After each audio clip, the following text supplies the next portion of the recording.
जमशेदपुर की सीट जिस पर फिर से सिटिंग सांसद जो थे विद्युत वरण, उन पर ही बीजेपी ने भरोसा जताया और उन्हें चुनावी मैदान में इस सीट से उतारा है। और उनके अपोजिट है जेएमएम से समीर मोहंती। करिश्मा बहरागोड़ा के विधायक हैं समीर मोहंती, वो किस तरह की फाइट यहां पर दे सकते हैं, किस तरह की फाइट देते हुए नजर आ रहे हैं? देखिए, इस सीट को लेकर बहुत नाम की चर्चा हुई थी कि इंडिया गठबंधन की तरफ से कौन होगा। कई बार कुणाल सारंगी के नाम भी सामने आने लगे थे, हालांकि उन्होंने इसका खंडन भी किया था। कई और नाम भी सामने आ रहे थे, लेकिन जेएमएम ने आखिर समीर मोहंती पर क्यों मुहर लगाई? जी आसिया, आपने सही कहा कि जमशेदपुर एक ऐसा सीट हो गया था बीच में जिसमें कई लोगों का नाम जो है वो सामने आ रहा था। कई बार ये भी कहा जा रहा था कि सविता महतो की बेटी चुनाव लड़ सकती है, और इसको लेकर हमने कई लोगों से पूछा भी था कि क्या झामुमो की ओर से कोई प्रत्याशी चुनावी मैदान में उतरेंगे या फिर एक सहमति बनेगी कांग्रेस और झामुमो में, उसके बाद ही प्रत्याशी की नाम की घोषणा होगी। उसके बाद अचानक से ये खबर सामने आती है कि समीर मोहंती जो बहरागोड़ा के विधायक है, उन्हें झामुमो ने टिकट दिया है और वो चुनावी मैदान में। अगर समीर मोहंती की बात करेंगे तो वो विधायक है, और ऐसे में झामुमो की ओर से उन पर विश्वास जताया गया है। तो उसी तरीके से लगातार समीर मोहंती काम कर रहे हैं, लोगों से मुलाकात कर रहे हैं, जन संपर्क अभियान के तहत हर एक क्षेत्र का भ्रमण कर रहे हैं। देखिए, इस बार झामुमो की ओर से कई मुद्दे जो है वो रखे गए, और उसी मुद्दे को कहीं ना कहीं समीर मोहंती लोगों के बीच लेकर जा रहे हैं और ये बताने, ये समझाने की कोशिश कर रहे हैं कि झामुमो के प्रत्याशी जहां जहां उतरे हैं वहां पर उनका जो जीत है वो सुनिश्चित की जाए, जिसको लेकर लगातार, अगर आपने देखा होगा कि हाल ही के दिनों में समीर मोहंती ने एक बयान दिया था। उनका कहना था कि झामुमो का ही जो परचम है वो जमशेदपुर में लहराएगा। हालांकि आज जिस तरीके से प्रधानमंत्री नरेंद्र मोदी ने जो बयान दिया है, क्योंकि आज वो जमशेदपुर के घाटशिला पहुंचे थे और वहां पर उन्होंने कांग्रेस के साथ साथ झामुमो को लेकर जमकर निशाना साधा था। उनका कहना था कि एक जो मुख्यमंत्री है राज्य के, वो फिलहाल जेल में है, और जिस तरीके से राज्य में भ्रष्टाचार हो रहा है, इसमें कहीं ना कहीं कांग्रेस और झामुमो का हाथ है। तो अब देखिए, समीर मोहंती इन तमाम बयानों को किस तरीके से अब लोगों के बीच जाकर इसमें अपनी बात जो है वो जनता के समक्ष रखेंगे, ये देखने वाली बात होगी। लेकिन एक बड़ी जिम्मेदारी जो है वो यहाँ पर समीर मोहंती को दी गई है आसिया, क्योंकि कई लोगों का जिक्र हो रहा था और ऐसे में ये कहा जा रहा था कि जमशेदपुर में जो महतो वोटर्स है वो भी ज्यादा है, और ऐसे में ये माना जा रहा था कि आने वाले समय में झामुमो की ओर से कोई महतो कैंडिडेट जो है वो चुनावी मैदान में उतर सकता है। क्योंकि अगर बीजेपी की बात करेंगे तो एक बार फिर से विद्युत वरण महतो को चुनावी मैदान में उतारा गया है, 2 बार से वो सांसद रहे हैं, और ऐसे में बीजेपी की सीटिंग सीट है जमशेदपुर, तो बीजेपी हर हाल में सीटिंग सीट को एक बार फिर से जीतने की कोशिश करेगी, जिसको लेकर लगातार प्रधानमंत्री नरेंद्र मोदी जो है वो झारखंड दौरा कर रहे हैं। और अगर वो एक सीट पर जा रहे हैं तो एक सीट से लगभग 2 या 3 सीट के बारे में जिक्र कर रहे हैं, और कहीं ना कहीं ये बताने की कोशिश कर रहे हैं कि बीजेपी किस तरीके से राज्य में काम कर रही है। तो देखिए, समीर मोहंती भी पूरे तरीके से क्लियर है आसिया कि कौन कौन से मुद्दे जनता के बीच में लेकर जाना है, क्योंकि राज्य में कई ऐसे मुद्दे हैं। अगर हम लोग बीजेपी की बात करेंगे तो बीजेपी भी चाहे भ्रष्टाचार के खिलाफ, क्योंकि इस बार बीजेपी की ओर से यही कहा जा रहा है कि भ्रष्टाचार के खिलाफ बीजेपी इस बार चुनाव लड़ रही है, तो वहीं दूसरी ओर झामुमो की ओर से ये कहा जा रहा है कि जो अन्याय हो रहा है झारखंड में, क्योंकि झारखंड में उस तरीके की योजना जो है वो नहीं चल पा रही है, क्योंकि केंद्र सरकार से वैसा सहयोग जो है वो झारखंड राज्य को नहीं मिल पा रहा है। और यही वजह है कि जितने भी झामुमो के प्रत्याशी है वो ये बताने की कोशिश कर रहे हैं कि राज्य में केंद्रीय जांच एजेंसी का किस तरीके से दुरुपयोग किया जा रहा है और कैसे यहाँ के लोगों को परेशान किया जा रहा है। तो कई मुद्दे हैं, और समीर मोहंती किस तरीके से लोगों के बीच जा रहे हैं और कैसे जो अपने पक्ष में वोट की अपील करे, ये देखने वाली बात होगी, क्योंकि समीर मोहंती लगभग सभी क्षेत्रों का भ्रमण कर चुके हैं। तो कोशिशें कर रहे हैं प्रत्याशी अपने अपने तरीके से। रंजन जी, ये सीट की प्रोफाइल कैसी रही? समीकरण पर अगर गौर करें तो कौन किस पर भारी पड़ता हुआ नजर आ रहा है?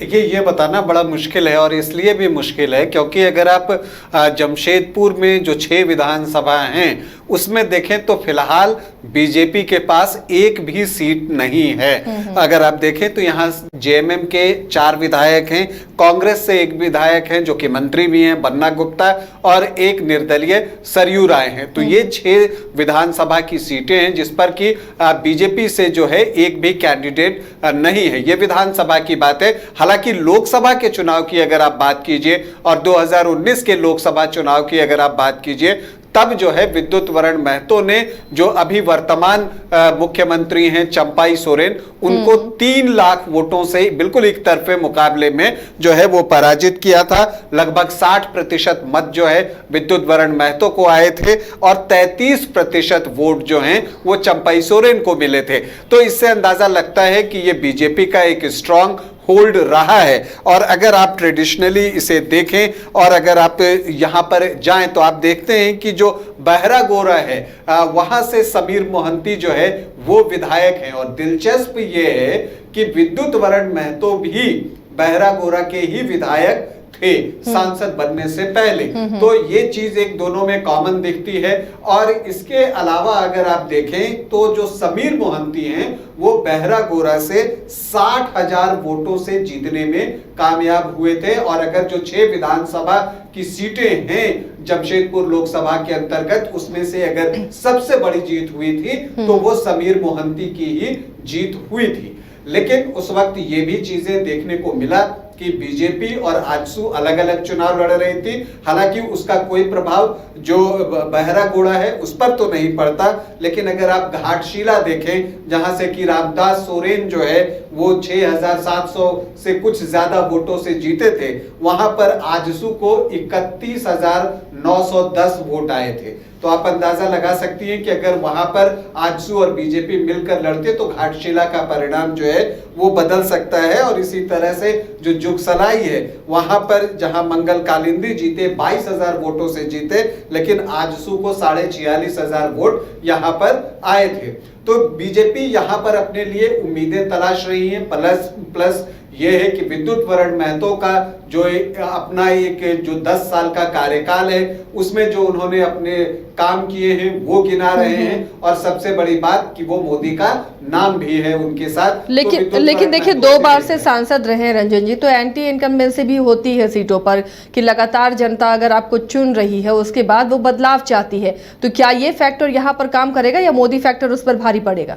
देखिए मोदी फैक्टर तो जो अपनी जगह है वो तो काम करेगा, लेकिन जब आप 10 साल कहीं के सांसद रह जाते हैं तो एक नेचुरल एंटी इनकम्बेंसी आपके खिलाफ बनती है। अभी देखिए जब जमशेदपुर में जो चुनाव हो रहा है वहां पर दालभूमगढ़ एयरपोर्ट जो है उसकी बहुत चर्चा हो रही है कि वो क्यों नहीं बना, और आरोप और प्रत्यारोप चल रहा है। यहाँ पर इस तरह के आरोप जो है जेएमएम कांग्रेस आरजेडी लगा रहे हैं कि वो एयरपोर्ट क्यों समय से बनकर जो है वो चालू नहीं हुआ, जबकि बीजेपी ये बता रही है कि उसके लिए जो फॉरेस्ट क्लियरेंस चाहिए था फॉरेस्ट डिपार्टमेंट से जो कि झारखंड सरकार के अधीन है वहां से वो क्लियरेंस नहीं मिला है और इस वजह से वो काम नहीं हो सका और वो एयरपोर्ट जो है अभी तक नहीं बन सका है। तो ये इस तरह के जो स्थानीय मुद्दे हैं वो भी उठाए जा रहे हैं। लेकिन इन सब के बीच जमशेदपुर जैसा कि प्रधानमंत्री ने भी कहा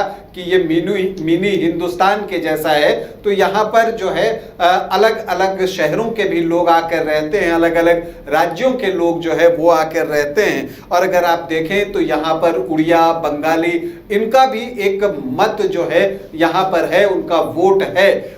समीर मोहंती जो है वो उड़िया वोटों पर जो है वो सेंधमारी कर सकते हैं। आमतौर पर जो उड़िया वोटर्स होते हैं, जो बिहारी वोटर्स होते हैं, वो बीजेपी की तरफ जाते हैं। लेकिन इस बार जैसा कि अन्य सीटों पर इंडिया गठबंधन की स्ट्रैटेजी रही है कि उन्होंने उन वोटों पर फोकस किया है जो बीजेपी के पास रहता है, उनका ट्रेडिशनल वोट है, और उसमें सेंधमारी की कोशिश की है और वो यहाँ पर भी आपको दिखेगी। दूसरी तरफ अगर विद्युत वरण महतो की हम बात करें तो यहाँ पर जो कुर्मी वोटर्स हैं जो लगभग आपको 11-12% के आसपास कहे जाते हैं, उस पर उनका विश्वास है। और एक जो ट्रेडिशन है पिछले 35 सालों में अगर आप देखिए तो सिर्फ 3 बार जो है जो सांसद बने हैं वो कुर्मी समुदाय से नहीं थे, जिनमें कि नीतीश भारद्वाज 1996 में, 2009 में अर्जुन मुंडा और 2011 में अजय कुमार। तो ये 3 ही हैं जो कि कुर्मी समुदाय से नहीं है, नहीं तो बाकी जो 8 बार जो सांसद बने वो कुर्मी समुदाय को ही रिप्रेजेंट करते हैं। तो बीजेपी ने उसी ट्रायल एंड टेस्टेड फार्मूला पर विश्वास जताया और उसी वजह से जो है उन्होंने विद्युत वरण महतो को उतार दिया है। लेकिन यहाँ जो मुकाबला होगा वो पिछली बार जैसा आसान होगा, इसमें मुझे संदेह दिखता है, क्योंकि अगर हम विधानसभा में बात करें तो बीजेपी और आजसू के वोट अगर आप जोड़ दें तो वो 40.4% हैं और जेएमएम और कांग्रेस के वोट जोड़ दें तो वो 43.2% है। यानी बहुत नजदीकी मुकाबला रह सकता है। इंडिया गठबंधन को जो है लगभग 3% वोट का एज विधानसभा चुनाव में मिला था। तो यहाँ एक नजदीकी मुकाबला है, क्योंकि फिर जब अब मोदी फैक्टर इसमें इन्वॉल्व होगा तो उसका क्या असर पड़ता है, इस पर बहुत कुछ निर्भर करेगा। एलीट इंस्टीट्यूट, अगर आपके अंदर चाह है तो एलीट आपकी राह है। IIT हो या मेडिकल, आप चाहते हैं अपने आप को उत्कृष्ट दिखाना, आप चाहते हैं खुद को एक IITian के रूप में दिखना या मेडिकल के क्षेत्र में आगे बढ़ना, तो एलीट आपके लिए एक बहुत बड़ी ताकत के साथ आपके सामने है। आइए, खुलिए, बढ़िए, पहुंचिए। Elite institute.